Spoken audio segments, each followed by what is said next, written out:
Sa bawat exciting na sakay, may pangakong kaligtasan. Pero minsan, natitibag ito mula sa pagkakamali ng operator hanggang sa paglabag sa safety rules. Narito ang 7 kilalang sakuna sa mga amusement park. Una, ang mga aksidente sa Son of Beast roller coaster. Magandang araw ng tag-init. Sa bakasyon sa Mason, Ohio, nagpunta ang magkakaibigan at pamilya para mag-enjoy sa rides at atraksyon ng Kings Island. Ipinagmamalaki ng amusement park ang pinakamalaking wooden roller coaster sa mundo, ang Son of Beast. Ngunit pagsapit ng 4:45 ng hapon, noong Hulyo 9, 2006 may narinig na sigaw, pero hindi ito yung karaniwang sigaw sa roller coaster. Nagkaaberya ang Son of Beast ride, nagdulot ng 27 kataong isinugod sa ospital, karamihan may pinsala sa dibdib at leeg ayon sa isang biktima. Nang bumangga kami parang sa pader, alam mong hindi ito bahagi ng ride. Naalala niyang ito ang iniisip niya habang dumadaan sa loop. Quote, iniisip ko, Diyos ko, mamamatay na tayo. Sa kabutihang palad, walang malubang na sugatan at karamihan ay nakalabas makalipas ang 5 oras. Ngunit hindi ito natatanging insidente. Isa lang ito sa maraming insidente sa delikadong roller coaster na ito. Ang Son of Beast ay ambisyosong proyekto na nakakahalaga ng 20 milyon para sa konstruksyon ng Paramount Parks.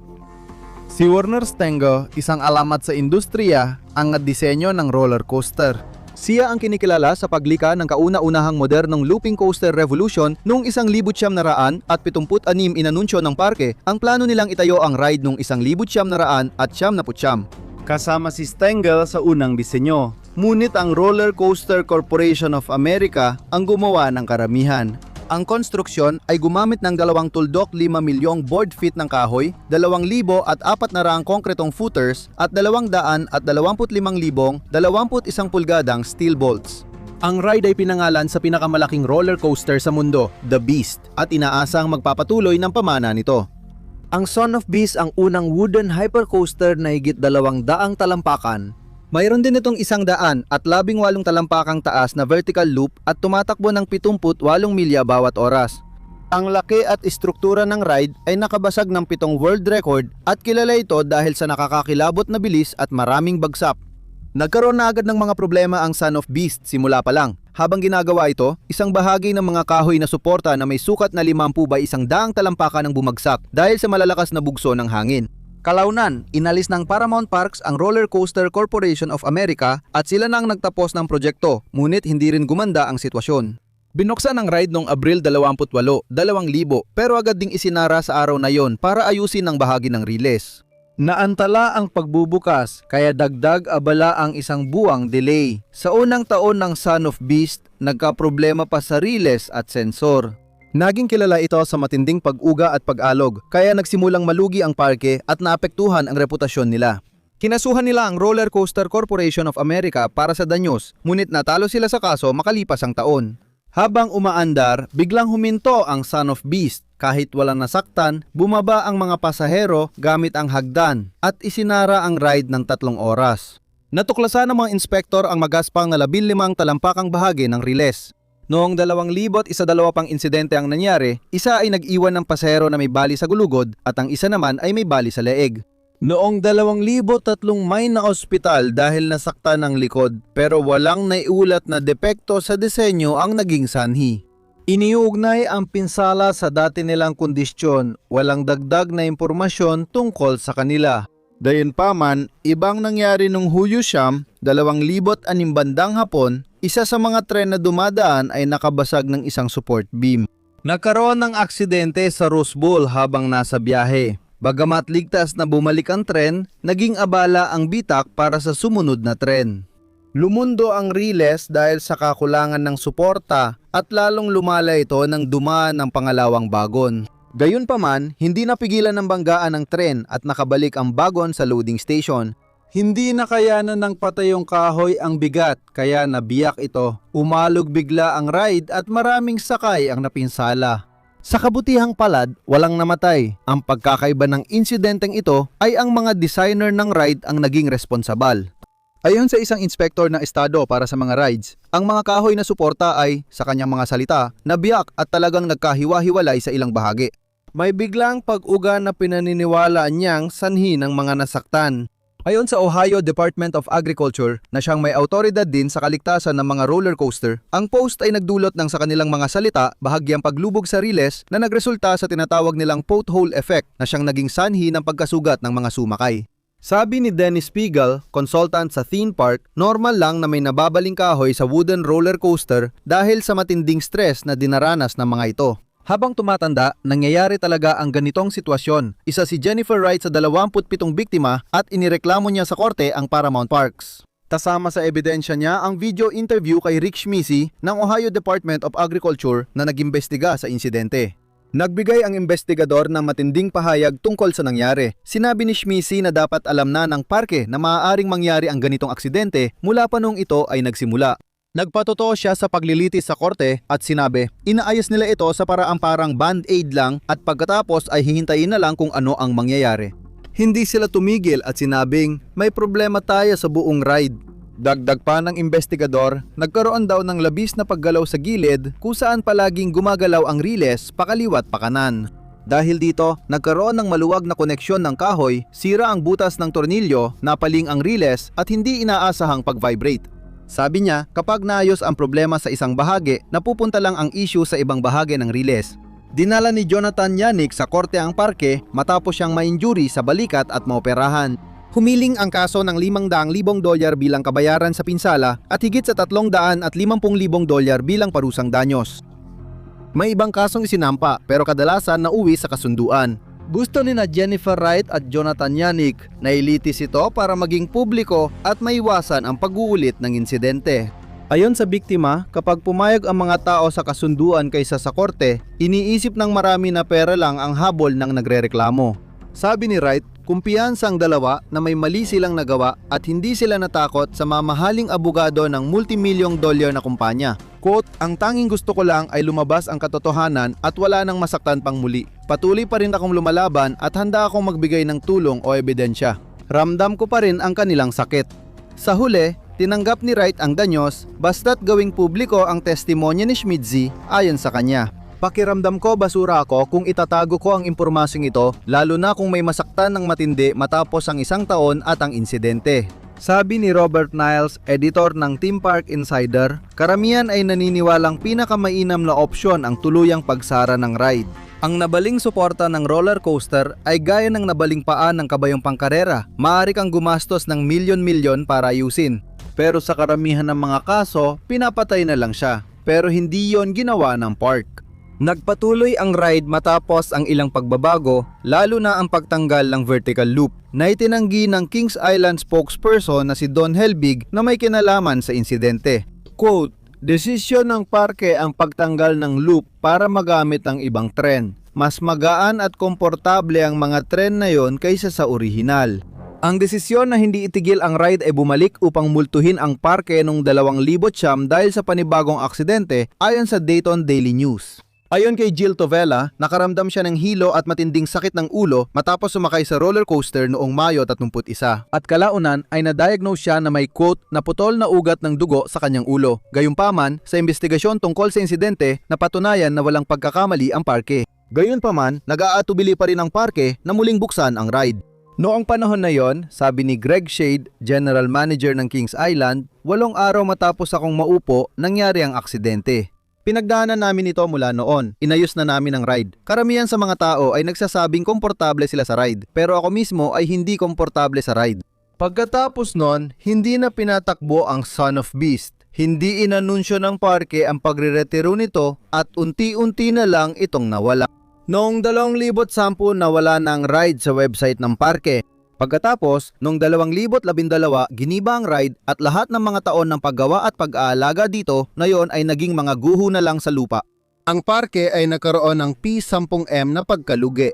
Gusto sanang idemanda ng Paramount Parks ang Roller Coaster Corporation of America pero nalugi na ang kumpanyang iyon noong 2005. Pagkatapos, tinutukan ng Kings Island ang pagsasampa ng kaso laban sa insurance provider ng dating kumpanya. Natalo sila sa kaso noong 2008 kaya tumaas pa ang gastos ng kumpanya sa abogado. Kasama pa ito sa mga bayad sa 12-12 ng nasaktan sa roller coaster. Mahirap balikan ang Son of Beast ride nang hindi ito tawaging sakuna. Pareho sa aspeto ng paglalagay nito sa panganib ng buhay ng mga tao at sa pagiging napakalaking aksayan ng pera. Sana matuto ang parke at ang buong industriya mula sa karanasang iyon sa Son of Beast. Ang place sa Kings Island ay isang ganap na ibang ride at nagsisilbing isang alaala na parang lapida rito kung saan pumipila ang mga sumasakay. Ang pangalan ng bagong atraksyon ay tinawag na Banshee, isang umiiyak na multo sa mitolohiyang Irish habang nananatili pa rin ang multo ng Son of Beast. Ang insidente sa Icon Park Drop Tower ay nangyari noong 2022. Matapos may latalang huling investigasyon, in-update ko ang episode gamit ang bagong impormasyon. Ang sigawan ng kasiyahan ay maririnig sa Icon Park Orlando habang umaakyat ang ride sa pinakamataas na freestanding drop tower sa mundo. Umiikot ang bilog na sasakyan habang umaangat ito ng 430 talampakan. Sa bawat segundo, lalong nasasabik ang mga bisita. Pagdating nila sa tuktok, ibabagsak sila sa isang free fall para maranasan ang sukdulang adrenaline rush. May isang bata sa ride gayunpaman na tila walang sigla. Natatakot siya at may magandang dahilan, pakiramdam niya ay may mali. Matapos ang maikling paghinto sa mataas na lugar, bumagsak ang ride at ilang segundo lang ang free fall bago kumapit ang magnetic brakes. Nang tuluyang bumalik sa lupa ang ride, wala na ang natakot na bata. Wala nang nakaupo sa kanyang upuan. Habang natatanto ng mga tao ang nangyari, narinig ang sigawan ng mga bisita sa takot. Isang bisita rin ang nag-record ng video ng insidente na agad kumalat sa social media. Ang mga drop tower ay tinuturing na super rides, ang pangunahing atraksyon sa mga amusement park sa buong mundo. Pang-akit para sa mga mahilig sa matinding karanasan at adrenaline junkies, nag-aalok ito ng kakaibang saya na hindi mo mararanasan sa mga karaniwang rides. Iyan ang dahilan kung bakit tinatawag silang super rides. Ngunit bukod sa saya, hindi rin ligtas sa panganib ang mga super rides para sa mga sumasakay. Minsan, manipis lang ang pagitan ng dalawa. Sa Icon Park sa International Drive sa Orlando, Florida, ang Free Fall Tower ay isa sa mga pinakasikat na atraksyon mula nang ito ay magbukas noong Disyembre ng 2021. Ang ride ay umaakyat hanggang 430 talampakan ang taas. Sa tuktok, ang mga upuan ay nakayuko ng 30 degrees bago bumagsak ng halos 400 talampakan pababa sa lupa. Habang bumabagsak, nararanasan ng mga sumasakay ang nakakagulat na bilis na 75 milya bawat oras. Ito ay ginawa ng kilalang kumpanya ng amusement ride mula Austria, ang Funtime Rides, at pinapatakbo ng Slingshot Group. Gaya ng tinuro ng Coaster College sa YouTube, may dalawang bagong insidente sa mga slingshot rides. Noong Setyembre 2020 namatay ang isang maintenance worker matapos mahulog mula sa Orlando Star Flyer sa Icon Park. Noong Marso 2021 ilang buwan ang lumipas, naputol ang kable ng slingshot ride sa Old Town Kissimmee dahil sa umano'y pagkakamali ng operator. Ngayon, maaring itanong kung magkakahiwalay ang mga insidenteng ito o kung may pattern ng safety issues sa slingshot group. Nang sumakay si Tyree Samson sa drop tower noong Marso 24, 2022 3 buwan pa lang itong bukas bilang pinakabagong atraksyon ng parke. Sabik itong subukan ng lahat kasama si Tyree. Si Tick, 14 anyos na huwarang batang lalaki mula St. Louis, Missouri, ay bumisita sa Orlando para sa football program. Isa siyang may potensyal na talento na may mataas na pangarap na magkaroon ng karira sa esport. Sa kanyang edad, si Tyree ay isang bata lang na gustong maglaro ng football at mag-enjoy. Perpekto sanang puntahan ang Icon Park, pero may konting problema na pumigil kay Tyree na tuluyang mag-enjoy sa pagbisita niya. Medyo malaki siyang bata para sa isang 14 anyos na may taas na 6 na talampakan at 5 pulgada at may bigat na 340 libra. Dahil dito, hindi siya pinayagang sumakay sa dalawang ride sa parke, kabilang na ang Giant Slingshot, isa pang tanyag na atraksyon. Pero porsigido si Tyree na sumakay sa super rides at sinubukan ang drop tower bandang 11:30 ng gabi. Sa ikinagulat ng lahat, pinayagan siyang maupo sa isa sa 3 pupuan. Ang kaibigan niyang kasama rin ay sumakay. Hindi komportable si Tyree sa upuan niya dahil malaki siyang bata. Umakyat ang sasakyan sa tuktok na 430 talampakan at nang alisin ito sa pagkakakabit, nagsimula itong malayang bumagsak. Pagkalipas ng 5 segundo at 400 talampakang bumagal ang biyahe dahil sa puwersa ng mga magnet. Nahulog si Tyree mula sa upuan at bumagsak sa lupa. Nagmadali ang mga tauhan ng park pero kakaunti lang ang nagawa nila. Mabilis na nakatanggap ng tawag ang lokal na siyam na isang operator mula sa nabiglang saksi na nagulat ng nahulog mula sa ride sa Icon Park. Hindi nagtagal bago dumating ang mga paramedic at dinala ang bata sa ospital, ngunit huli na ang lahat. Si Tyree Samson ay namatay dahil sa kanyang mga tinamong sugat nung gabing yun din. Isinara ng mga bumbero at mga pulis ang ride. Kinabukasan, Marso 25, dumating ang inspektor mula sa Florida Department of Agriculture and Consumer Affairs para suriin ang kaligtasan ng drop tower. Lalo na ang upuang kinalaglagan ni Tyree Samson nang siya ay nakaupo na. Ang mga sumasakay sa freefall tower ay mahigpit na kinakapitan ng hydraulic over-the-shoulder restraints na walang puwang para gumalaw. Kapag nakalak na, natuklasan na ang restraint sa upuan ni Tyree ay nasa pababang posisyon at nakalak nang huminto ang ride. Bawat upuan sa drop tower ay may proximity sensor na sumusuri kung ang restraint ay nasa tamang posisyon at nakalak. Umilaw lang ang berdeng ilaw sa itaas ng upuan kapag na-detect ng sensor ang restraint. Nakaprograma ang ride na hindi aandar hanggat hindi nakalak lahat ng sakay sa upuan. Ilang sandali matapos ang pagbagsak, narinig ang mga operator na nag-uusap kung nakalak ba ang upuan. May isa na nagkumpirma na maayos ang lahat sa pamamagitan ng malinaw na pagsasabi na nakailaw ang ilaw. Hindi ko alam. Tinignan mo ba siya? Oo, pareho lang. Pinunasan ko ang pinto. Tinignan mo ba siya? Oo, pinunasan ko ang pinto. Sigurado ba kayo nakita niyo siya? Oo, nakita namin. Oo, pinunasan ko ang pinto. Bago nang binuksan ng tore noong Disyembre 2021, ininspeksyon ng mga opisyal ang ride at walang nakitang depekto sa alinman sa mga sistema nito dahil ito ay bagong-bago pa. Nakatakda sana mag-inspeksyon noong Hunyo 2022 3 buwan matapos ang trahedya, kinuha ng mga opisyal ng Florida ang Quest Engineering and Failure Analysis Incorporated para imbestigahan ang aksidente. Sinukat nila ang karaniwang pagbubukas ng restraint sa upuan ng ride na 33 cm pulgada na pasok sa normal na saklaw ng kaligtasan. Taliwas sa karaniwang mga setting, ang pagbubukas ng restraint sa upuan ni Tyree ay manumanong inadjust at pinalawak hanggang 7.19 pulgada. Ang sensor ng harness sa kanyang upuan ay manumanong niluwagan, inadjust at hinigpitan. Ang maling pag-a-adjust ng proximity sensor ni Tyree ay nagdulot ng maling pagtugon sa mga electronic safety mechanism ng ride, partikular na ang pag-ilaw ng mga ride sensor lights na nagsasabing ligtas gamitin ang ride. Kahit na hindi ito ang totoong nangyari, kinumpirma ng ulat na habang bumabagal ang ride, si Tyree Samson ay dumulas sa pagitan ng upuan at ng harness. Walang naging aberya sa mechanical o electrical.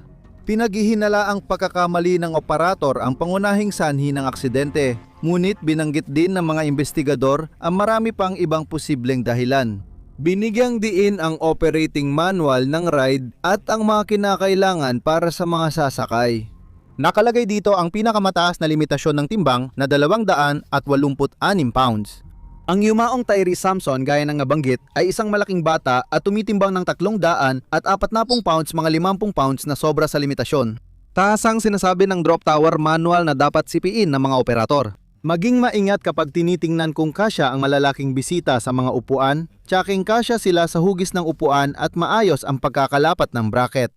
Kung hindi ito natutupad, huwag hayaang sumakay ang taong ito at may mabuting dahilan para dito.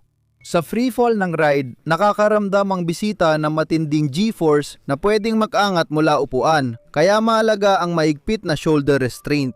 Pagkatapos ng aksidente, sinabi ng mga eksperto sa amusement ride safety na walang seatbelt na konektado sa shoulder restraints at ilalim ng upuan ang disenyo ng drop tower.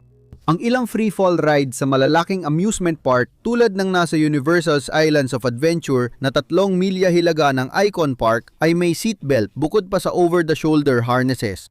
Binanggit ng Funtime Rides ang safety certification na nagpapatunay na sapat ang kanilang restraint system. May 2 locking device ito at minomonitor ang shoulder restraints. Hindi na kailangan ng dagdag na safety o seatbelt dahil pumapasa na ang upuan at restraint system sa pamantayan. Samantala, ang pamilya ni Tyree Samson ay nagsampa ng kaso. Nagsampa sila ng kaso laban sa ilang partido na konektado sa drop tower, kabilang ang Icon Park, ang operator ng ride na Slingshot, ang gumawa ng ride at ang gumawa ng mga upuan. Tinutukoy ng kaso ang kawalan ng limitasyon sa timbang at pagkakamali ng operator bilang pangunahing dahilan ng aksidente. Mabilis na nagkasundo ang pamilya Icon Park at Slingshot sa isang hindi isiniwalat na kasunduan. Para sa mga dayuhang gumawa, nagpatuloy ang legal na laban dahil sa tindi ng insidente at alalahanin sa kaligtasan. Ang Orlando Freefall Drop Tower ay tuluyang binaklas at inalis mula sa lugar na iniwan ng Icon Park. Ang Twister roller coaster ng Lightwater Valley ay pinahirapan ng mga problema na nagdulot hindi lang isa kundi dalawang trahedyang aksidente. Ang pagsakay sa Treetop Twister roller coaster ay dapat masaya at puno ng adrenaline. Ngunit ang dalawang malalaking aksidente na kinasangkutan ng coaster sa Lightwater Valley ay naging isang karanasang nagbago ng buhay para sa higit sa isang pamilya. Isang banayad na Miyerkules ng hapon ng Hunyo sa Lightwater Valley Amusement Park sa North Yorkshire. Dalawang magkaibigan mula Durham University ang sabik ipagdiwang pagtatapos ng ikalawang taon nila sa varsity. Si Gemma Savage, 20, ay inaasahang matatanggap bukas ang resulta ng kanyang pagsusulit. Nag-aaral siya ng Biomedical Sciences. Sa kasamaang palad, hindi na makakaligtas ng buhay si Gemma sa parke. Ang Treetop Twister ay binuksan noong Mayo 2001 at ipinakilala bilang isang nakakakabang ride.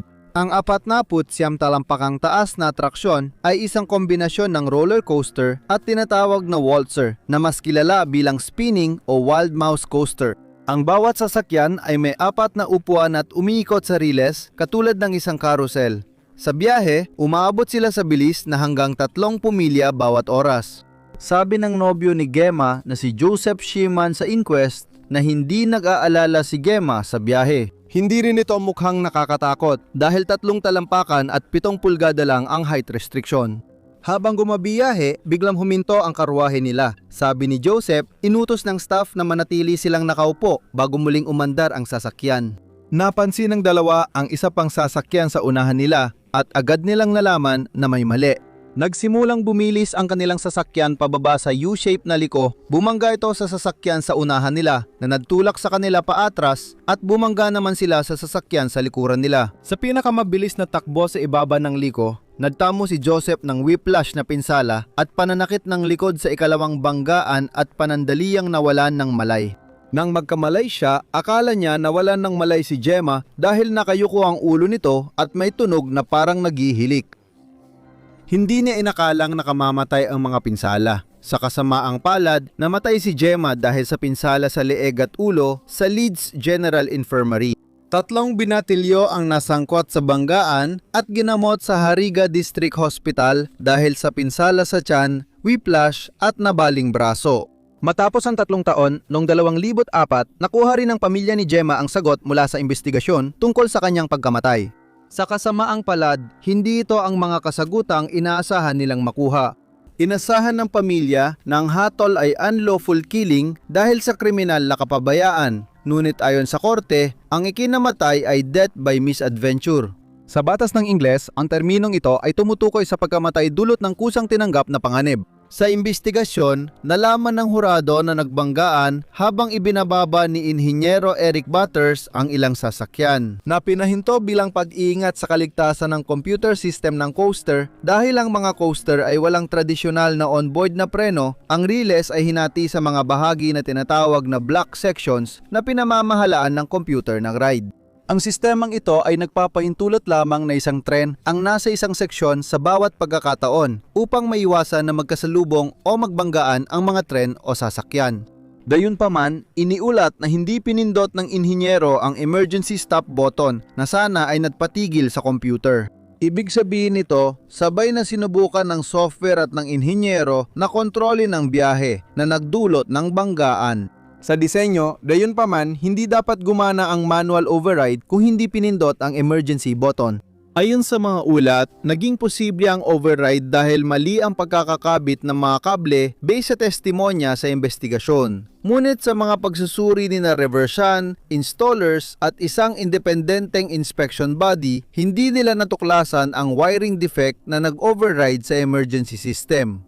Nadiskubre ni John Madden, isang health and safety executive at amusement ride engineer, ang maraming pagkakamali ng tao at depekto sa makina na naging sanhi ng aksidente sa Treetop Twister. Ang mga Pranses ang nagdisenyo ng Twister. Ang Revachon Industries SA ay kinasuhan at pinagmulta ng kabuuang 175,000 pounds dahil sa pagkabigong tiyakin ang ligtas na disenyo at konstruksyon ng coaster. Pinagmulta ng 110,000 pounds ang mga may-ari ng Lightwater Valley Attractions dahil sa paglabag sa kaligtasan at legal na gastusin. Ang electrician na si Eric Butters ay pinagmulta ng kabuuang 3,000 pounds sa Leeds Crown Court matapos umamin sa mga paglabag sa kalusugan at kaligtasan. Pinanggalan ng twister ang three-top twister matapos ang aksidente at nagpatuloy sa operasyon. Hindi ito ang huling beses na magmamadali ang emergency services sa isang insidente sa twister. Noong Biyernes, Mayo 31, 2011, isang 7 taong gulang na bata at ang kanyang pamilya ay bumisita sa Lightwater Valley bilang treat sa half-term ng paaralan. Ngunit ang nagsimula bilang isang masayang araw ng pamilya ay agad naging isang pangyayaring nagbago ng buhay nang mahulog ang bata mula sa taas na halos 15 talampakan pababa sa lupa. Ang bata kasama ang ina sa twister carriage ay dumulas sa restraint at tumalon sa upuan. Habang papalapit ang ride sa souvenir camera point, ang mga sakay ay nakakabit sa coaster cars gamit ang lap bar. At may isang saksi na nagsabing nakita nilang malaya ang bata mula sa kanyang mga restraint. Si Mark Sharnley, na saksi, ay nasa parke kasama ang pamilya nang makita niyang nakabitin ng paatras ang bata mula sa karwahe habang hysterical na sumisigaw ang ina nito. Tumingin kami sa mga karwahe, mga 15 talampaka mula sa sahig. Isang lalaki at isang batang nakabitin paatras sa labas ng karwahe. Nakawala siya sa restraint at nakabitin ng paatras mula sa karwahe. Ang ulo niya ay nakatuwad. Nang tumingin siya pataas, nakabitin sa labas ng karwahe ang 7 taong gulang. Sabi ni Sharnley, siguro ay nakawala siya sa kanya mga restraint bago siya bumagsak ng nakadapa sa sahig mula sa taas na mga 15 talampakan. Sumigaw ang lahat para makuha ang pansin ng operator pero hindi niya agad nakita ang nangyari. Nang mapansin niya, pinahinto niya ang makina at pumasok ang mga lalaki. Ako si Mimade, tumulong ako sa harang para hanapin ang binata. Hindi na inintay ni John Filo na huminto ang ride bago tumakbo para tulungan ang biktima. Siya ang unang tao sa pinangyarihan, isinugal ang kanyang buhay sa pagtalon sa bakod at pagtawid sa riles habang gumagalaw pa ang coaster. Sabi niya, nakakagulat ang kanyang nakita. Ikinuwento ni Filo ang nakakatakot na sandali nang makita niya ang batang hindi gumagalaw na may sugat sa muka. Hinding-hindi niya ito malilimutan. Naghintay siya ng mahigit 1 oras sa tabi ng bata at sinabi niyang tinulungan ng anak niya ang mga paramedic sa paglapag ng air ambulance. Gising at malay ang bata nang dumating ang emergency services at agad siyang dinala ng helicopter sa Leeds General Infirmary kung saan critical at nanganganib ang kanyang buhay. Sa isang himala, siya ay nabuhay. Ang 7 taong gulang na bata na di maaring pangalanan sa legal na dahilan ay nagtamo ng malubhang pinsala sa ulo kaya nospital ng 1 buwan.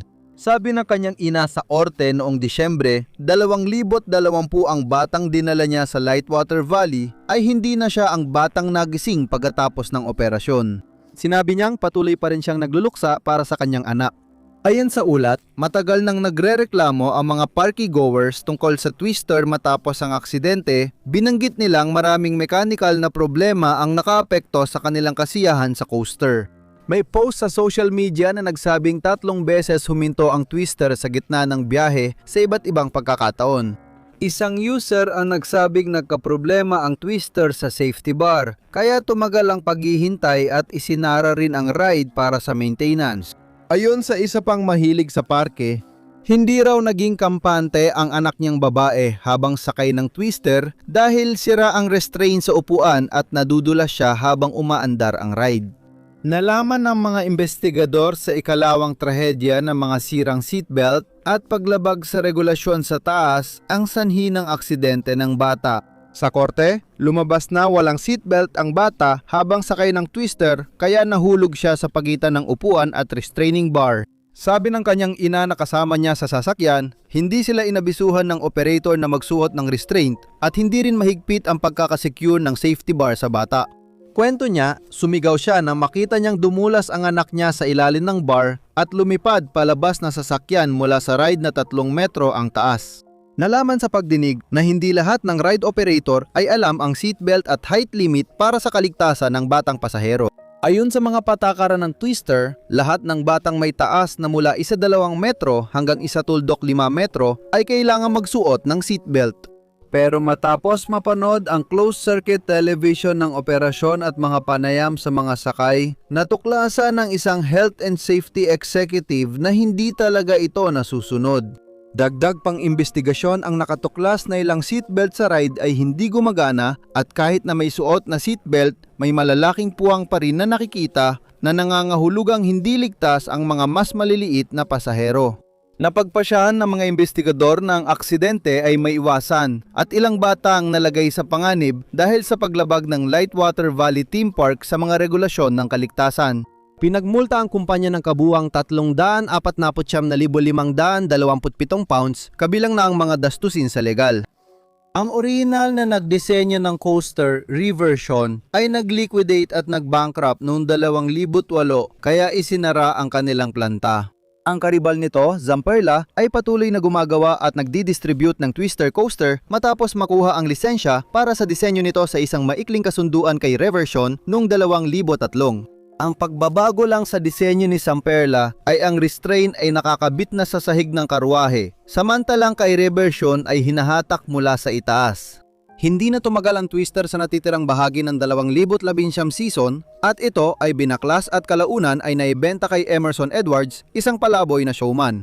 Ang Lightwater Valley Amusement Park na nag-ooperate mula pa noong 1969 ay nagkaroon na ng mahigit 10 insidente ng kaligtasan simula noong dekada 1980. Kasama rito ang 17 anyos na trabahador ng parke na naparalisa matapos madaganan sa ilalim ng swinging gym ride.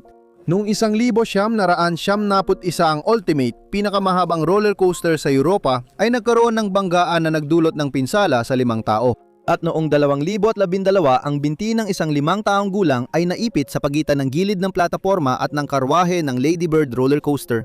Simula noon, inalis ng park ang lahat ng thrill rides nila, gaya ng The Ultimate, The Black Pearl na isang pendulum ride na parang barko ng pirata at ang Wild River Rapids. Ngayon, ipinaposisyon na nito ang sarili bilang isang family adventure park na tumutugon para sa mas batang mga bisita ng park. Sunod ay ang kilalang insidente sa Top Thrill Dragster noong 2021 na nagdulot ng malaking pagbabago sa disenyo ng park.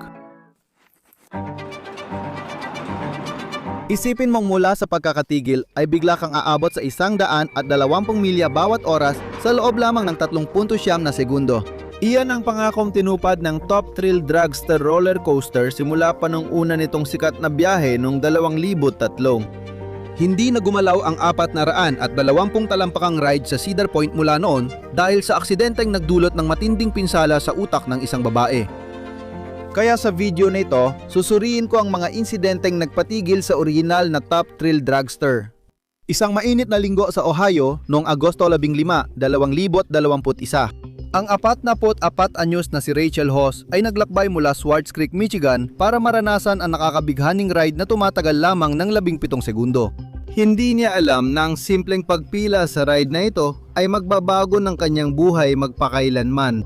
Habang umabot sa tuktok ang Top Thrill Dragster bago ang huling pagbaba, isang metal mula sa roller coaster ang naputol habang umaandar at lumipad kay Hoss, tinamaan siya sa likod ng ulo. Nasaksihan ni Robert Edmonds, ang kanyang ama, ang insidente. Nakita niya ang itim na parisukat na lumilipad at tumama sa anak niyang babae habang bumabalik ang roller coaster sa istasyon. Saan nagmula ang misteryosong itim na parisukat at paano ito napalipad palabas habang sumasakay? Nang inilunsad ang Top Thrill Dragster noong 2003 naging pinakamataas at pinakamabilis itong roller coaster sa mundo. Ang ride na Cedar Point sa Sandusky, Ohio ay gumagamit ng parehong propulsion ng totoong dragster cars na nagbibigay ng 10,000 horsepower para tumawid sa drag strip sa wala pang 4 na segundo. Binibigyan ka ng Top Thrill Dragster ng buong drag racing experience kasama ang tunay na countdown ng Christmas tree light bago umarangkada ang roller coaster. Pagkatapos, inilulunsad dito ang tren ng 400 talampakan diretsyo paitaas sa 90 degree na incline at bilis na 120 milya bawat oras.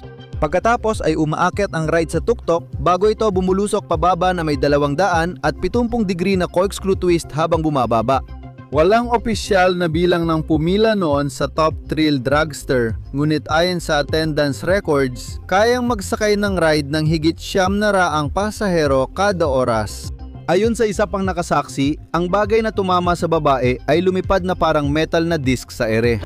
Si John McDermott, saksi na nakapila para sa ride kasama ang kanyang nubya at 6 na taong gulang na anak ay nagsabing mga 20 talampakan lang siya mula sa babae. Nakita niyang may metal na kasing laki ng palad na tumama sa tao at nakita rin niyang bumagsak sa sahig ang biktima na sumisigaw sa sakit. Nakapila rin noong kapahamakang hapon na yon si David Vallo, isang rehistradong nurse. Sabi niya, magulo ang eksena. Maraming nagsisigawan, nagtatakbuhan at tumatalon sa mga gate papalabas. Nang marinig ni Vallo na may nasaktan na babae, dali siyang tumakbo sa gitna ng karamihan para hanapin ito. Pagkatapos, siya at ilan sa mga bisita ay naghubad ng kanilang mga damit para subukang gamutin ang mga sugat ng babae sa abot ng kanilang makakaya. Dumating ang emergency medical services ng parke makalipas ang ilang sandali.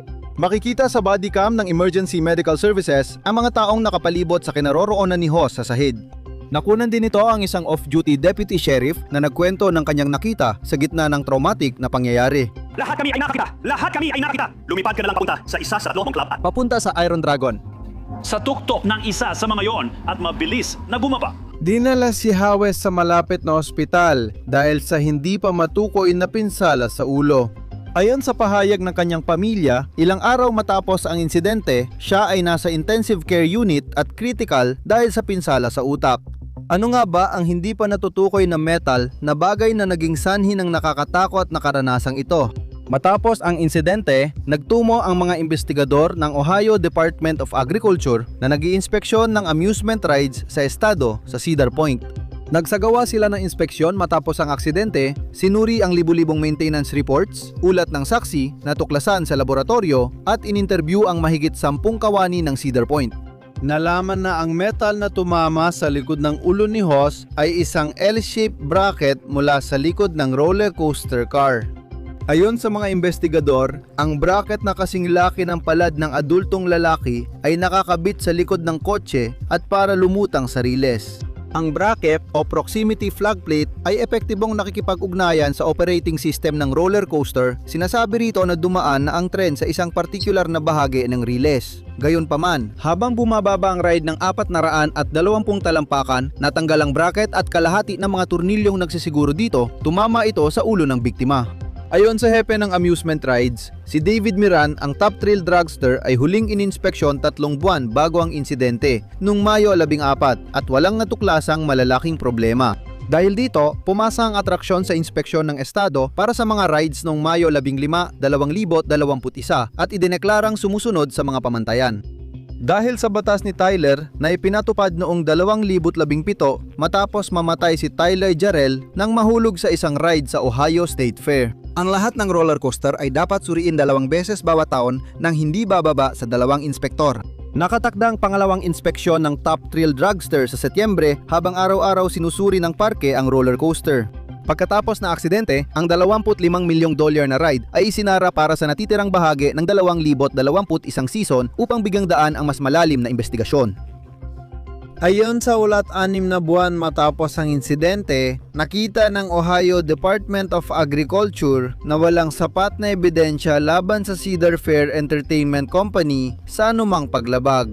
Ang mahaba, 620 pahinang ulat ay naglalaman ng accident report ng ride, pagsusuri ng daan-daang maintenance records, mga salaysay ng saksi at mga panayam sa mga staff ng Cedar Point. Ayon sa Department of Agriculture, ang investigasyon ay hindi para tukuyin ang sanhi ng aksidente, kundi upang tiyakin na sinunod ng parke ang lahat ng batas at regulasyon para sa kaligtasan ng ride ng mga bisita.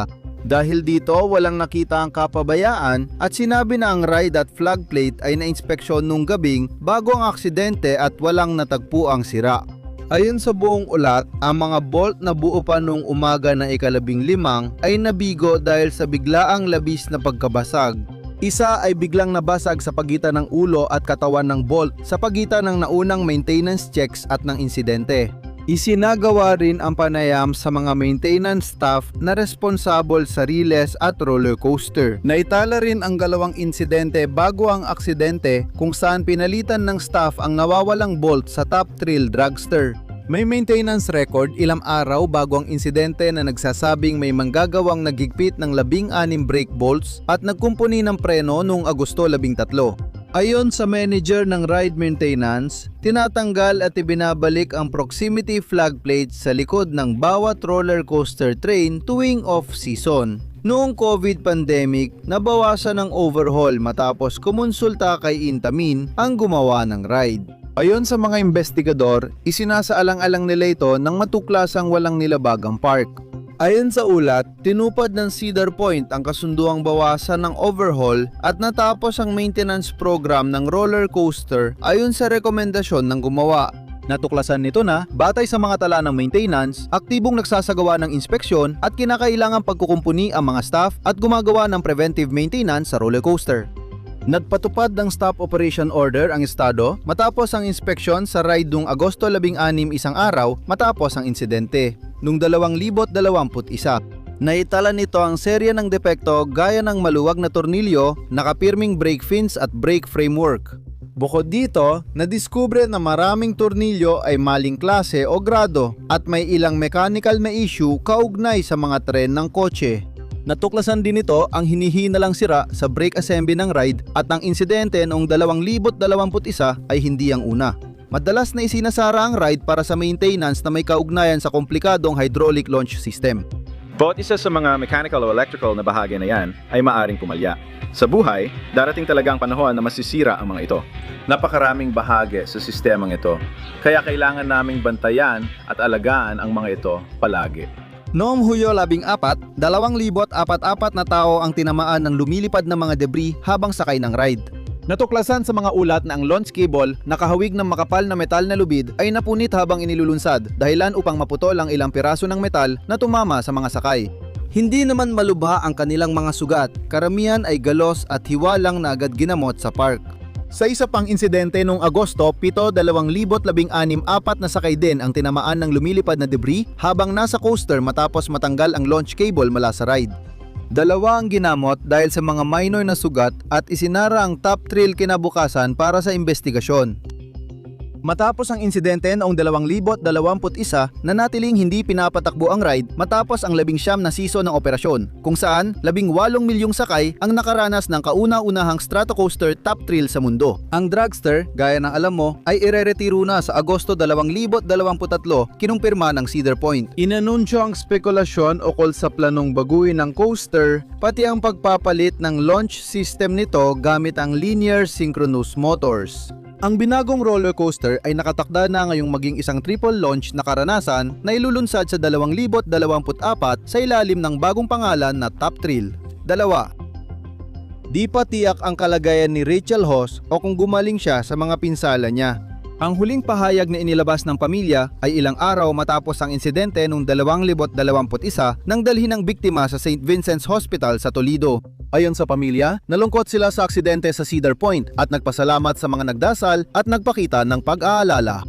Patuloy na lumalaban si Rachel para sa kanyang buhay at hinihiling ng pamilya ang kaunting privacy. Ang trahedyang aksidenteng ito ay hindi makakapigil sa mahigit 380 milyong tao na sumakay sa tinatayang 1.7 bilyong roller coaster ride sa mga parke sa buong United States taon-taon. Noong 2021 ang insidente sa Raging River ng Adventureland ay nagbunyag ng nakakabahalang listahan ng mga paglabag sa kaligtasan. Nauwi sa trahedya ang isang kaarawan noong Hulyo 3, 2021 nang malunod ang 11 anyos na si Michael Hatamio sa Raging River Ride sa Adventureland Amusement Park sa Iowa. Nandun ang pamilya upang ipagdiwang ang nalalapit na ika-16 na kaarawan ng kanyang kapatid na si David. Sa kasamaang palad, biglang nagbago ang takbo ng Rapids Ride nang tumaob ang kanilang balsa. Hindi natanggal ni na Michael at David ang seatbelt, kaya sila naipit at nalunod habang humihingi ng tulong ang kanilang mga magulang. Bakit tumaob ang 800 kilogram na balsa? Paano hinarap ang emerhensya sa parke at ano ang natuklasan ng opisyal na investigasyon? Ito ang mga tanong na nais kong sagutin sa pagsisimula ng pananaliksik ko.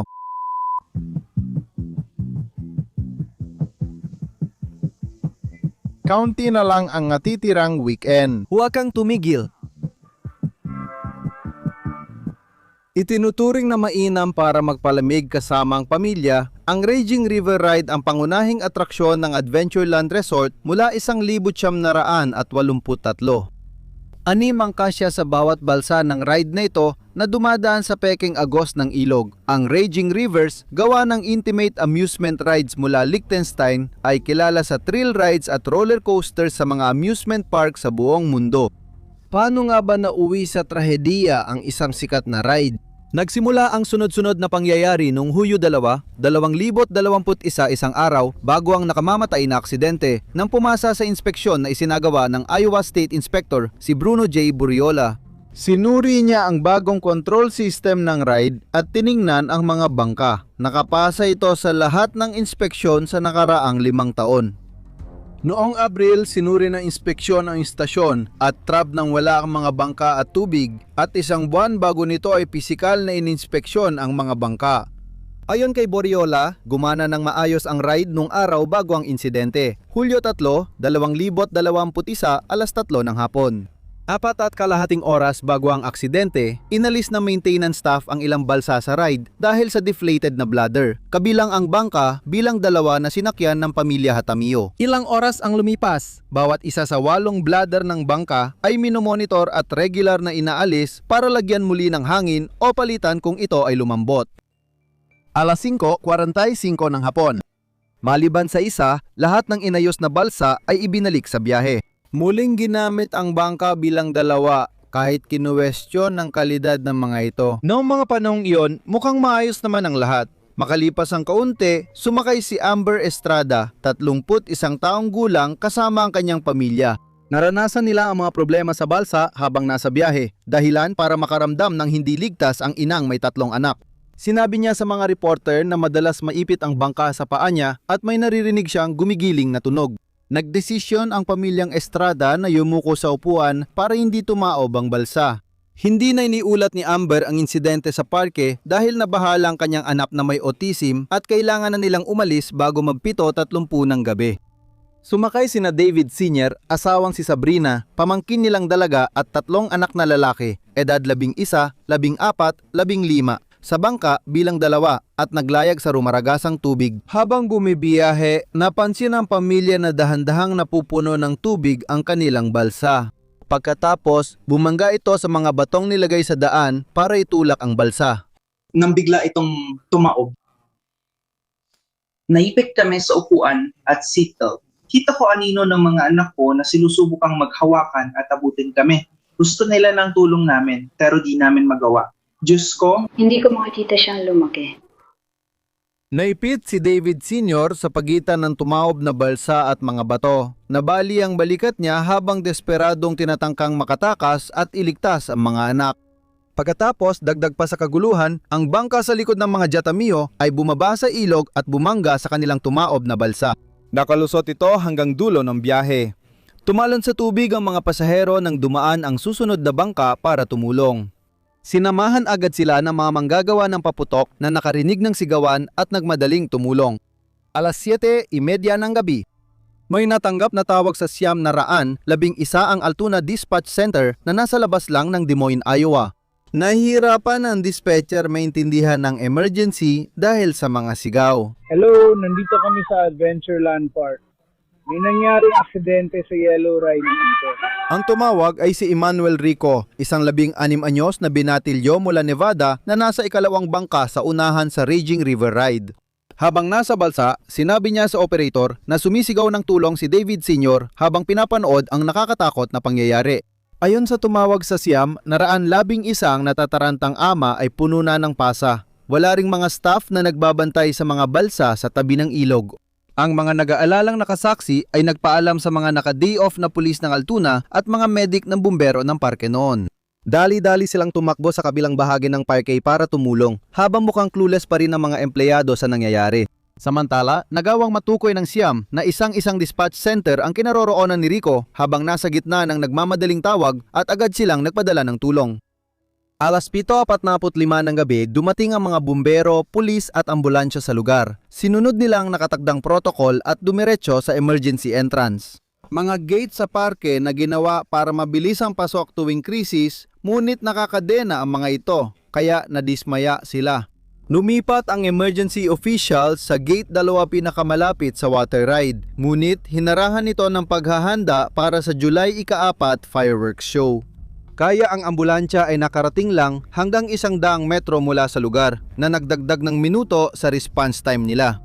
Pagdating nila, natuklasan ng mga emergency personnel na hindi pa na-drain ang rapids ride at may 60 sentimetro pa ng tubig na nakatambak sa palibot ng bangka ni Hatamio.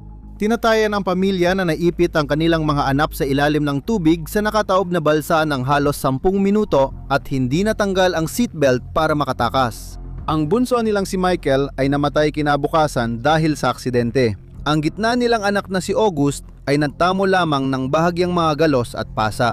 Si David Jr., ang pinakamatanda sa tatlo, ay nagkulang ng oxygen at ginugol ang 1 buwan sa life support. Sa simula, inilagay siya sa medically induced coma. Nang magkamalay siya, hindi siya nakakakita o makapagsalita. Ngayon, naibalik na ang kanyang paningin, pagsasalita at nakakalakad na siya at nakakakain ng solidong pagkain.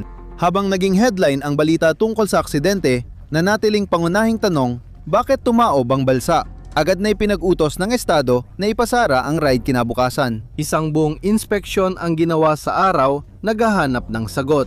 Kinumpirma ng investigador mula sa Iowa Division of Labor na ilang beses sumayad ang balsa sa ilalim ng kanal habang bumababa si Hatamio sa ilog, kaya bahagyang nawala ang hangin nito. Natukoy ng inspektor ang mga gasgas sa konkreto at mga bagong uka sa mga kahoy na harang. Habang lumalabas ang hangin sa balsa, tumagilid ito at tumaob sa huling kurba ng ride kaya nahulog sa tubig ang pamilya Hatamio.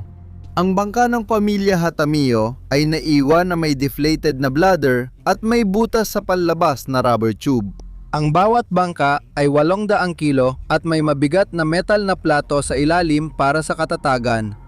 Sabi ni Guy Cook, abogado ng Adventureland, hindi tumaob ang mga bangka dahil lang sa isang deflated na bladder ayon sa kanya. Dahil pantay-pantay din ang distribusyon ng bigat sa mga bangka, magiging napakahirap para sa malaking balsa na tumaob kahit pa may isa sa mga bladder na na-deflate. Matapang na sinabi ng abogado na ligtas ang ride at tumakbo na ito ng libu-libong beses sa 40 taon nang walang insidente. Sa madaling salita, sinasabi ng resort na may iba pang mga salik na nakialam o nakaapekto.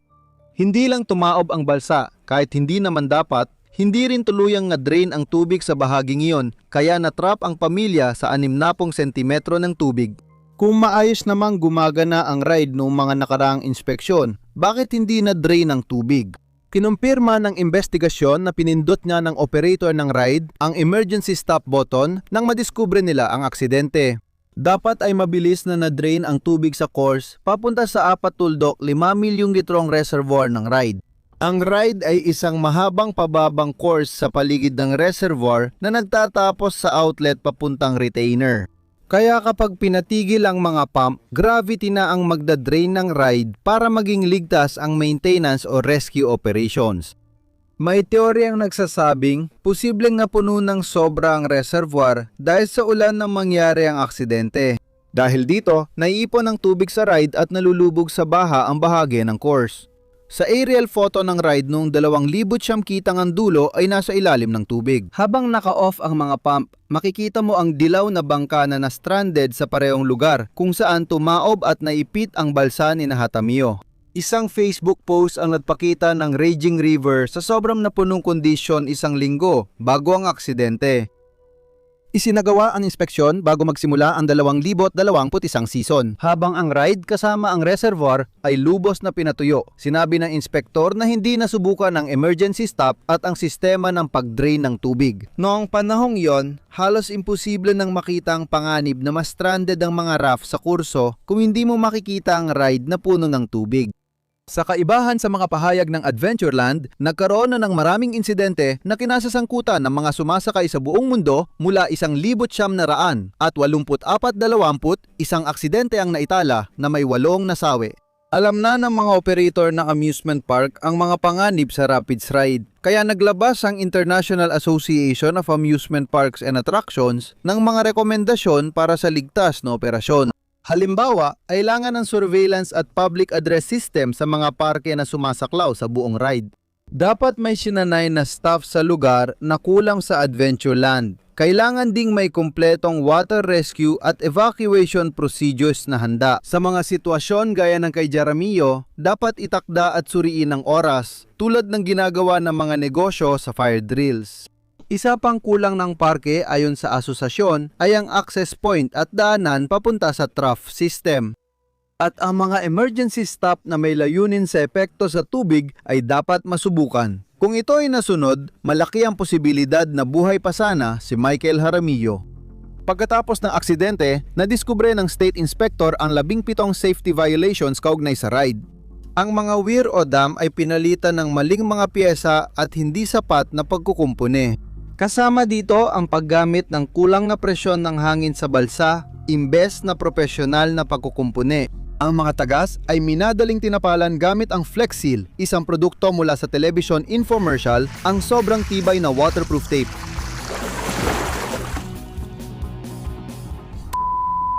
Nalaman na mali ang pagkakatali ng mga lubid sa balsa at hindi naging sapat ang tugon ng staff sa sunod-sunod na pagpapakawala ng balsa.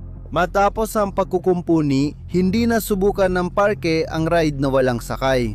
Hindi na-update ang evacuation route para sa mga nasugatang bisita kaya nagkaantala ang emergency response dahil sa pagbabago sa park. Mas malala pa, kinilala ng ulat na ang setup ng mga paputok ay humarang sa ruta. Natuklasan ang kakulangan sa supervision ng rides, mahinang evacuation planning, kulang na dokumento at di sapat na pagsasanay ng mga empleyado sa lahat ng antas. Ilang buwan matapos ang aksidente, patuloy na iniimbestigahan ng Adventureland at mga inspektor ng Iowa ang di may paliwanag na problema sa balsa. Kahit sinabi ng parke na na-emergency stop ang ride, mukhang hindi sila masyadong interesado kung bakit hindi pa rin na-drain ang tubig sa kanal hanggang ngayon. Marami pa ring tanong, tulad ng kung bakit natagalan ng staff mag-respond at paano pumasa sa inspeksyon ng ride kahit sarado ang park. Malalaman na lang natin sa paglipas ng panahon kung magiging mas mahigpit ang Adventureland sa pagsunod sa mga pamantayan ng kaligtasan ng industriya sa hinaharap. Kung gusto mo ng mas detalyadong impormasyon, may artikulo si Spencer Thompson na nilagay ko ang link sa description. Mula sa isang trahedya sa tubig, hindi natin makakalimutan ang insidente ng Branson Dock Boat. Ang pagpapakilala ng dock boat sa labanan ng militar noong 1920 DS ay isang malaking pagbabago. Isang amphibious na sasakyan na kayang gumalaw sa lupa at sa dagat. Isang kotse na itinuturing ng ilang historiador na susi sa tagumpay ng mga alyado sa ikalawang digmaang pandaigdig. Halos 60 taon ang lumipas at binago ito para sa mga turista. Tinagurian na itong mga patibong ng kamatayan matapos mamatay ang halos 40 katao nitong mga nakaraang taon. Noong Hulyo 11, 2018, isang dock boat na may sakay na 31 katao ang tumaob sa Table Rock Lake sa gitna ng halos bagyong kondisyon. 17 ang namatay nang lumubog ang dock boat dahil sa paparating na bagyo. Ang 70 minutong pamamasyal ay kadalasang nagsisimula sa lupa at nililibot ang mga pook pasyalan ng Branson. Ayon kay Tia, sinabi ng tour operator na uunahin nilang pamamasyal sa lawa dahil sa inaasahang masamang panahon. Makalipas ang wala pang 30 minuto, lumubog na sa ilalim ng lawa ang amphibious na sasakyan ayon sa mga nakaligtas. Ipinakita ni Kapitan Scott McKee ang lokasyon ng mga life jacket, ngunit sinabi niyang hindi na ito kailangan ng mga pasahero. Walang bata sa Federal o Missouri na nag-utos sa pasahero na magsuot ng life jacket sa komersyal na sasakyang tubig. Ngunit makalipas lamang ang ilang sandali habang nagsisimula na ang dock boat sa paglalakbay sa tubig, dumating ang bagyo na may hanging umaabot sa 70 milya bawat oras na lumika ng mga alon na 3 hanggang 5 talampakan ang taas. Si Coleman na nakaupo sa unahan ng dock boat ay nagsabing hindi niya agad naisip ang panganib ng umalon ang sasakyan sa magulong tubig. Pinayuhan daw ang mga pasahero na manatiling nakaupo nang hampasin ng malalakas na alon ang bangka. Nagpanik lang siya nang bumangga ang malaking alon sa harap ng bangka at pumasok ang tubig. Pagkatapos, bumangga si Coleman sa matigas na bagay at nagsimulang pumasok ang tubig sa bangka. Di nagtagal, napalibutan siya ng tubig at di na nakita ang iba. Ang huling narinig niya bago lumubog ang bangka ay ang desperadong pakiusap ng kanyang hipag na kunin ang sanggol. Si Coleman at ang 13 anyos na pamangkin niyan si Donovan lang ang nakaligtas sa kanilang 11 sa pamilya. Ang kanyang asawa, 3 anak, biyenan na babae at lalaki, pamangkin, hipag at tiyuhin ay sabay-sabay na lumubog kasama ng bangka. Ang 14 anyos na si Lawrence Smith ay nasa dock boat kasama ang kanyang 53 anyos na ama na si Sam at ang kanyang 15 anyos na kapatid na lalaki na si Lance. Ang pamilya mula Arkansas ay nagbabakasyon sa Branson at nais sumakay ng duck boat. Ang ina nilang si Pam ay naiwan sa lupa. Ayon kay Lauren, magandang panahon at kalmado ang tubig bago sila sumakay ng duck boat. Pero ilang sandali lang matapos nilang umalis sa lupa, lumala ang panahon at nagsimulang hampasin ng malalakas na alon ang bangka. Ayon kay Pam, tumawag ang kanyang asawa bago lumubog ang bangka, sinabing hindi maganda ang sitwasyon at mahal niya siya. Hindi na niya makikita ng buhay ang asawa o anak niya. Ang 12 anyos na si Alicia Denison mula Illinois ay nagsabing namatay ang kanyang lola si Leslie Denison habang sinusubukang iligtas siya. Ramdam niya si Leslie na tinutulak siya pataas mula sa ilalim. Habang lumulubog ang bangka, kasama ni Jillian Collins, 15 ang kanyang pamilya at sinabi niyang selyado ang mga bintana, kaya naipit ang mga pasahero sa ilalim ng kanopi. Habang lumulubog ang bangka, natanggal ng kapitan ng kanopi kaya't nakalangoy sila sa ibabaw. Sabi ng ama niyang si Shane, ginamit niya lahat ng lakas para makaahon sa ibabaw dahil hinihigop ng lumulubog na bangka ang mga tao. Sa isang himala, nakaligtas ang buong pamilya Collins na siyam ang bilang sa trahedya.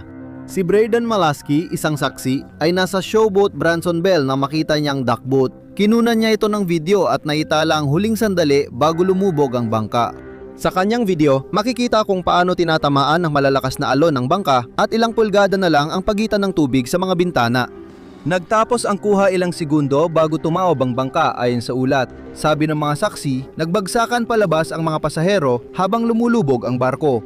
Naghagis ang kapitan ng Branson Belle ng 60 life jacket sa tubig para matulungan ang mga nagkahiwalay na pasahero ng duck boat hanggang masagip sila. Sa kasamaang palad, 17 katao ang nasawi ng gabing iyon nang lumubog ang bangka na nasa 250 talampakan lamang mula sa pantalan. Sabi ng Ripley Entertainment, may-ari ng duck boat, wala pa silang naitalang aksidente sa 40 taon ng operasyon. Sinisi ni Pangulong Jim Pettison Jr. ng kumpanya ang bagyong biglang dumating sa trahedya. Naglabas ang National Weather Service ng babala sa malakas na thunderstorm na may hangin na mahigit 70 milya bawat oras bandang 11:30 ng umaga. 8 oras bago lumubog ang bangka at papalapit ang bagyo sa Branson, naglabas ang Weather Services ng pangalawang babala ng malakas na thunderstorm bandang 6:30 ng gabi. Mga 30 minuto bago lumubog ang bangka sa Table Rock Lake, taliwas sa mga kwento ng mga nakaligtas na bigla lang dumating ang bagyo. Ayon sa kapitan, bago sila umalis para sa water tour, inaasahan na may paparating na bagyo. 5 araw matapos lumubog ang bangka, sinimulan ang salvage operations at inyahon nito para sa investigasyon ng National Transportation Safety Board. Aabutin pa ng 2 taon bago ilabas ng National Transportation Safety Board ang kanilang ulat. Natuklasan nila na ang malamang na sanhi ng aksidente ay dahil sa Ride the Ducks. Ang patuloy na pagpapatakbo ni Branson ng mga water tour kahit may babala ng matitinding bagyo. Sinisi rin ang Coast Guard dahil hindi nila ipinatupad ang reserve buoyancy sa amphibious vehicles. Iyon ay tumutukoy sa bahagi ng barko na nasa ibabaw ng tubig na maaring selyuhan para tumaas ang buoyancy ng sasakyan. Sinisi rin ang Coast Guard dahil hindi sila kumilos laban sa mga sasakyang may canopy na humadlang sa pagtakas ng pasahero. Ayon sa National Transportation Safety Board, ang hindi pagpapatupad ng 22 rekomendasyon matapos ang aksidente ng duck boat noong 1900 at 79 na ikinasawi ng 13 katao sa Arkansas ay malaki ang naging ambag sa nangyaring aksidente. Nalaman nilang 9 lang sa 22 rekomendasyon ang sinunod. Ang mga depekto sa disenyo tulad ng kulang na freeboard clearance sa pagitan ng deck at waterline, pati na rin ang mga canopy sa itaas ay patuloy na panganib sa operasyon ng tourist duck boat. Nakuha mula sa nasirang barko ang video recorder at secure digital card na rerepasuhin ng investigador para buuin ang mga pangyayari bago ang paglubog. Ipinakita sa ulat na natapos ng kapitan ng safety briefing mga 10 minuto bago lumakas ang hangin. Ipinaliwanag niya ang lokasyon ng mga emergency exit at life jacket. Makalipas ng halos 3 minuto, tumawag sa radyo ang kapitan at ilang segundo lang tumunog ang bilgi alarm na agad niyang pinatay. Narinig ang pangalawang tawag sa radyo kung saan sinabi niyang minsan pumapasok ang tubig sa passenger compartment bago naputol ang audio. Pinaniniwala ang nasa ibabaw pa ng tubig ang sasakyan noong huling tawag na iyon. Ayon sa ulat, nagbaha dahil sa hindi weather-tight na air intake hatch sa unahan ng barko. Ang kapitan ng bangka, si Kenneth Scott McKee na nakaligtas, ay kinasuhan ng 17 bilang ng maling pag-uugali, kapabayaan sa tungkulin bilang opisyal ng barko at kapabayaan. Bawat bilang ay sumisimbolo sa buhay na nawala sa aksidente. Matapos ang 1 taon, isinama sa mga kinasuhan ang general manager ng Ride the Ducks Branson at ang duty manager noon. Ang tatlo ay kinasuhan din ng involuntary manslaughter, ngunit noong Abril 2020, ibinasura ng korte ang lahat ng kaso laban sa mga lalaki. Ayon sa hukom ng Missouri, ang kakaibang katangian ng duckboat ang naging dahilan ng mabilis nitong paglubog. Nalaman ding gumamit ng radar mula sa pribadong kumpanya ng meteorolohiya ang mga empleyado para sa ulat ng panahon. Ayon sa ulat, ipinakita lamang ng radar na may ulan noong araw na yon at walang ulat tungkol sa hangin na ipinahiwatig. Alam ng mga tauhan ng bagyo pero hindi nila alam ang mapanganib na malalakas na hangin nito. Ayon sa National Transportation Safety Board, ang bagyong tumama sa Branson sa araw ng sakuna ay isang diretso. Isang uri ng bagyo na may kasamang malalawak na hangin at mga kulog na kayang magdulot ng pinsala na katulad ng isang buhawi. Noong Enero 2020 na ayos na ng Ripley Entertainment, may-ari ng Ripley's Believe It or Not, ang huling kaso ng mga biktima kapalit ng hindi isiniwalat na malaking halaga ng pera. Ayon sa mga naunang ulat, posibleng umabot sa $100 milyong ang kasunduan para sa mga biktima. Ayon kay Andrew Duffy, na humawak ng 2 duckboat cases sa Philadelphia, ang mga duckboat ay patibong ng kamatayan. Hindi ito angkop sa tubig o lupa dahil kalahating kotse at kalahating bangka ang disenyo. Nakakatuwa na ang nagdisenyo ng stretch duck pito ay isang negosyanteng self-taught at walang formal na engineering training. Si Robert McDowell, dating may-ari ng Ride the Ducks, ay nagbigay ng testimonya sa deposition sa kaso ng maling pagkamatay. Matapos ang isang aksidente noong 2015 kung saan bumangga ang isang duckboat sa isang bus na nagresulta sa pagkamatay ng 5 estudyante sa kolehiyo. Natutong mag-isa si McDowell gumawa at mag-ayos ng duckboat kahit 2 taon lang siya sa kolehiyo at walang karanasan sa mekanika.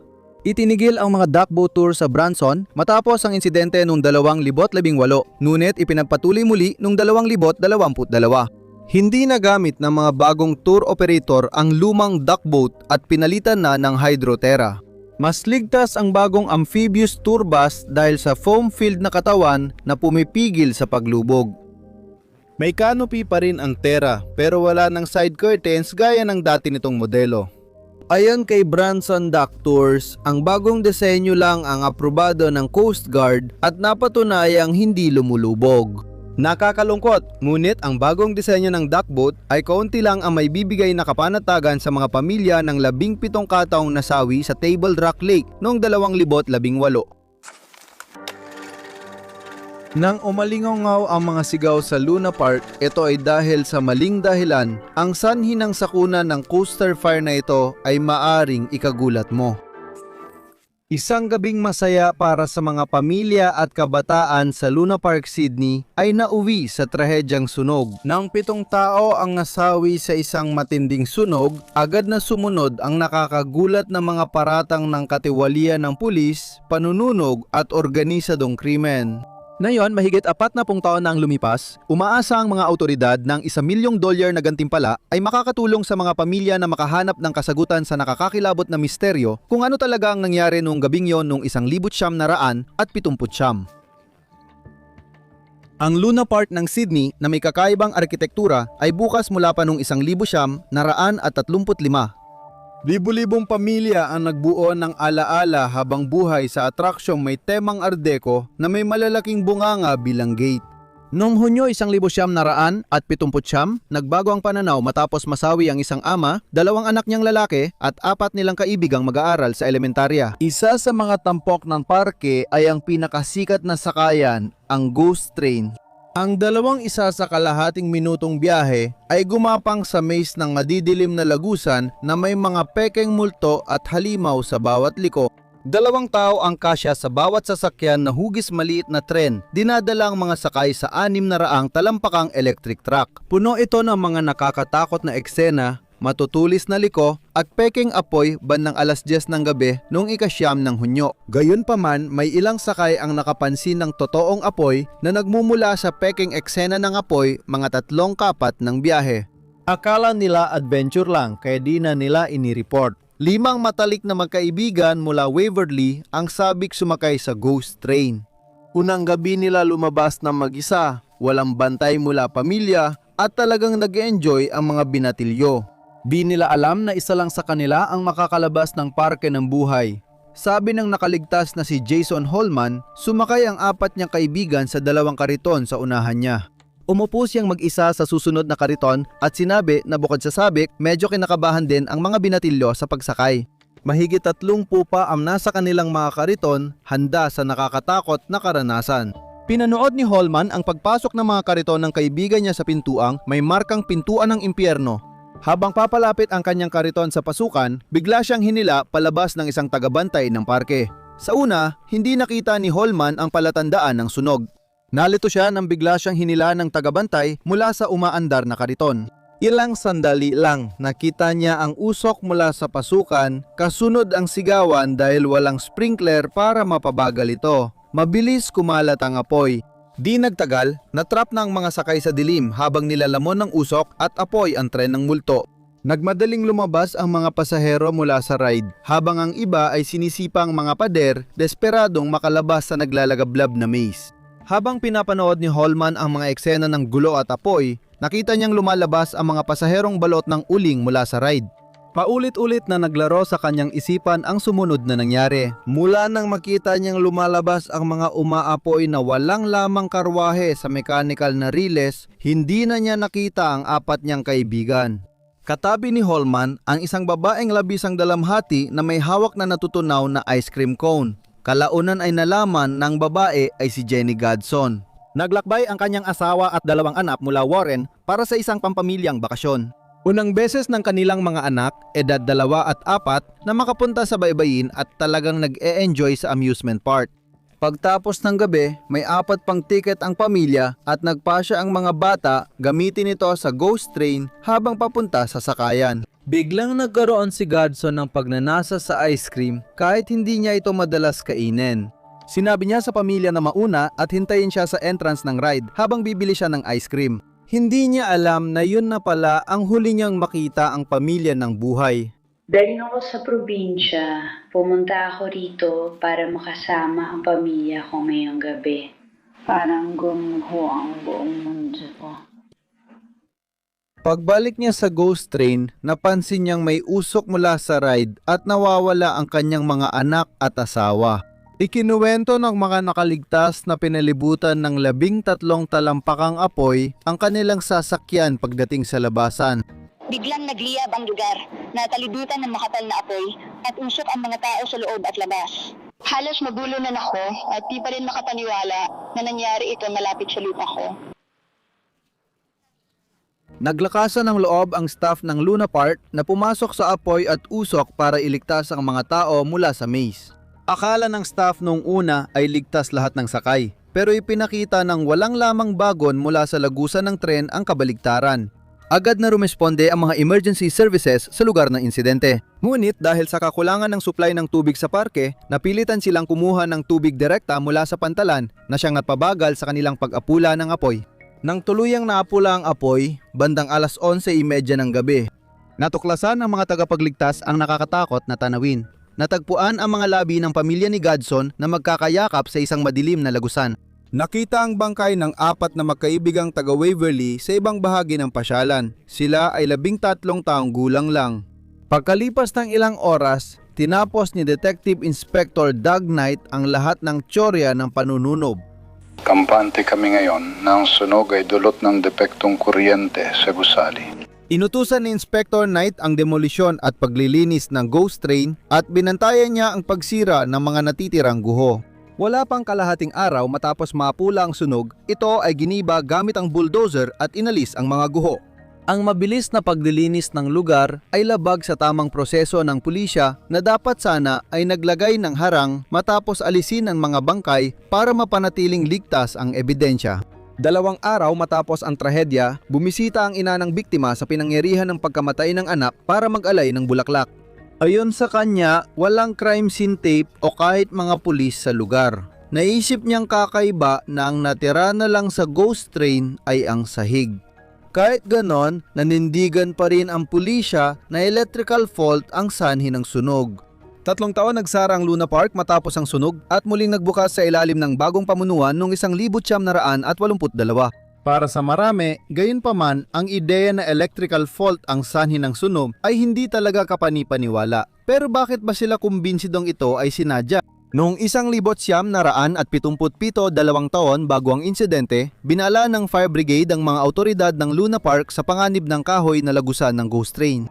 Ang ikinabahala ay wala itong emergency lights o exit signs. Hindi rin sinunod ng parke ang babala na maglagay ng sprinkler system at magdagdag ng hose reel sa loob ng ride. Noong Mayo 1979, hindi pa rin naipatupad ang mga hakbang laban sa sunog at binigyan pa ng dagdag na 12 buwan ang mga operator para sa mga kinakailangang pagbabago. Ilang linggo lang ang lumipas, sumiklab ang sunog ayon sa isang fire inspector na nagsuri sa tren. Noong 1977 ang loob ng ride ay isang kumpletong maze na gawa sa kahoy na pininturahan ng itim, kaya mahirap makita kahit naka-on ang mga ilaw. Ayon sa kanya, nakalabas siya sa mase sa pagsunod sa riles ng tren 9 na linggo matapos ang sunog. Ayon sa coronial inquest, ang itinapong upos ng sigarilyo, kakulangan sa ilaw at palatandaan, pati madilim at mase ng mga lagusan ay nag-ambag sa trahedya. Natuklasan ng coroner na nabigo ang Luna Park sa tungkulin nito sa mga bisita, ngunit hindi ito sapat para suportahan ang kasong kriminal na kapabayaan. Ayon sa investigasyon, ang 7 namatay ay dahil sa carbon monoxide at paso, ngunit aksidente ang mga ito. Lumabas na walang ebidensya na sumusuporta sa mungkahing yon. Ayon sa ulat, may ilang karatulan ng pagbabawal sa paninigarilyo sa ride. Wala ring pasahero ang nakakita o nakamoy ng usok ng sigarilyo noong gabing iyon. Makalipas ang 8 taon, noong 1987 muling nag-imbestiga ang National Crime Authority sa trahedya. Kahit walang bagong ebidensya, nakita ng mga otoridad na kulang at hindi epektibo ang dating investigasyon. Abutin pa ng 34 na taon bago makakuha ng malinaw na sagot ang mga pamilya ng mga biktima tungkol sa nangyari noong gabing yon. Noong 1979, nadiskubre ni Carl Meldrum Hanna ang maraming seryosong pagkukulang sa investigasyon ng pulisya. Kasama dito ang nawawalang pahayag ng saksi, maling paglilinis sa sunog at pagkakasangkot ng mga kahina-hinalang tao mula sa ilalim ng mundo. Ang kanyang pananaliksik ay pinagtibay ng mga bagong natuklasang dokumento at naitalang panayam kay Martin Sharp na responsabal sa muling pagpipinta ng Luna Park. Hindi talaga naniwala si Laughing Face na aksidente ang sunog. Ilang mga saksi ang nagsabi sa pulisya na nakamoy sila ng napakabilis magliyab na kerosene, isang uri ng paraffin, malapit sa peking fireplace sa loob ng ride na sinasabing siyang pinagbulan ng apoy. Ngunit hindi naman inimbestigahan ng pulisya ang mga ulat na ito. May mga saksi ring nagsabing may grupong kahina-hinalang lalaki na nakasuot biker o may dalang bisikleta sa paligid ng ghost train nang mangyari ang sunog. Sinabi ni Les Dowd na binatilyo noon sa pulisya na narinig niyang pinag-uusapan ng grupo ng mga biker na nakamaong ang pagbuhos ng kerosene at pagsindi nito gamit ang posporo. Narinig niyang sinabi ng isa sa kanila, "Tanga ka sa paggawa niyan," at nagsimulang tumakbo papunta sa labasan. Ayon sa maraming saksi, nakaranas sila ng presyon o pananakot mula sa pulisya na baguhin ang kanilang kwento sa tunay nilang nakita noon gabing iyon. Mas nakakatakot ang mga paratang ng katiwalian sa pulisya na nagdawit kay Doug Knight, ang pangunahing investigador sa mga organisadong sindikato ng krimen. Pinaniniwala ang si Knight ay fixer na binabayaran ng mga kriminal para manipulahin ang investigasyon. Sa katunayan, may mga bagong natuklasang ulat mula sa mga nakatataas na opisyal ng pulisya ng New South Wales na nagsasabing si Abe Safran, isang kilalang pinuno ng krimen na mas kilala bilang Mr. Sin, ang personal na nag-utos ng pagsunog sa ghost train. Sinunog niya para makuha ang pangunahing lupain sa tabing dagat. Lalong lumakas ang mga paratang matapos may benta ang Luna Park sa kahina-hinalang mamimili na konektado sa pamilya ni Safran matapos ang sunog. Lumabas sa investigasyon na panununog ang paboritong paraan ni Ginoong Sin sa pag-atake sa mga negosyo. Gusto niyang angkinin ang mga ito at si Doug Knight bilang fixer niya ang tumulong para makalusot siya kahit sa pagpatay. Namatay si Safran noong 2006 ngunit 1 taon pagkatapos nito, isiniwalat ng kanyang pamangkin sa Sydney Morning Herald na siya ang may sala sa sunog sa ghost train. Pero wala raw dapat mamatay. Ang sunog, ayon sa kanya, ay sinadya para makuha niya ang kontrol sa lease ng parke para sa sarili niya.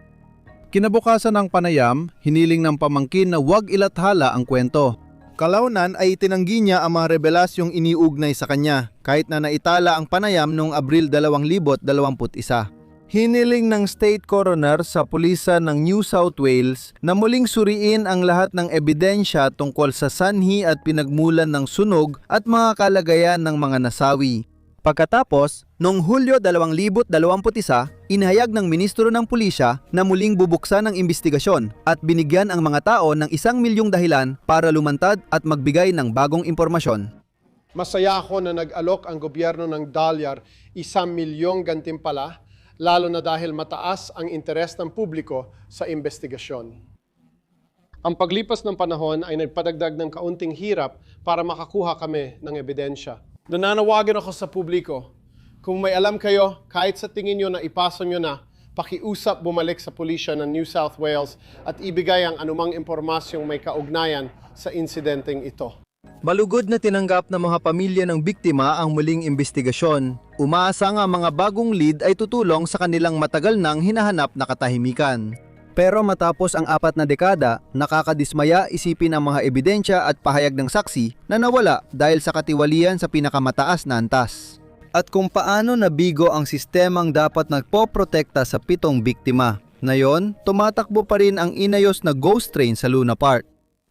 Kung nagustuhan mo ang episode na ito, panuorin din ang kasunod at mag-iwan ng komento kung nais mong suportahan ang channel.